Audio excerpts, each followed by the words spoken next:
Now, both US and Afghan commanders say Taliban fighters have left behind lots of booby-trap bombs. Soldiers going through villages, they're finding what's known as IEDs, improvised explosive devices.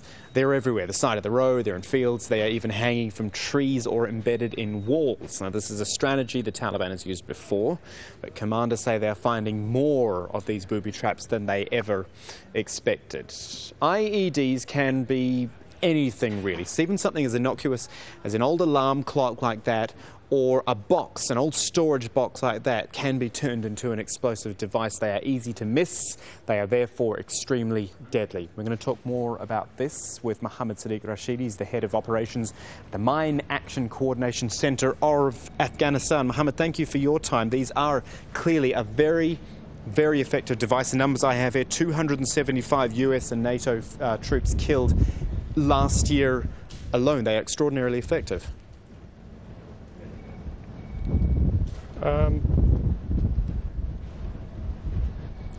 Yes,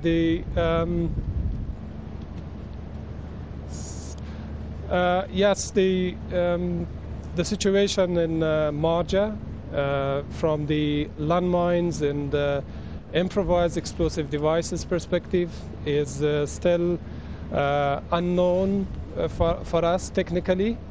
The conflict needs to be over in order for us to find out more details. Can this problem of IEDs be stopped before they happen? Because generally you only find an IED once it's actually exploded. Can it be stopped beforehand, do you think? Well, the mine action program of Afghanistan is so far is handling with the traditional, conventional landmines and other explosive remnants of war. This is a new challenge for the mine action program. We need to deal with. So far, we have done some assessment in one of the nearby districts in Helmand province. We are trying our best to come up with a solution for that.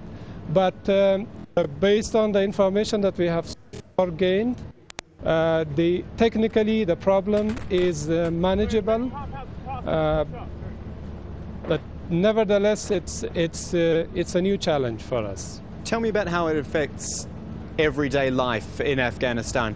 Can people in these areas where the devices are, can they just carry on a normal life, or are they always on edge about what could be out there? Well, it will have definitely negative impacts on the lives of people. Based on the information that we have got from Nowzad district, the normal life has been disrupted there.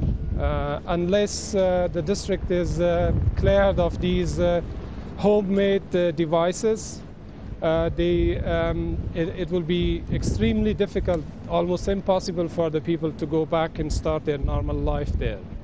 So it is going to impact the life of people, and even almost in similar way to the landmines. And even though the NATO troops, the NATO-led troops in this operation in Marja are looking to combat this now and fight the Taliban in the area, presumably a whole lot more IEDs and landmines and booby traps are going to be put down during this offensive.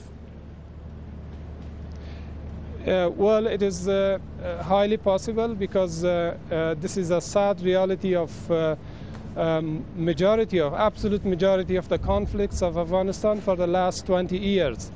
Every conflict has left behind a lot of landmines, explosive remnants of war, and more recently the improvised explosive devices or homemade devices. Well, the way it functions, it's not different with the traditional landmines.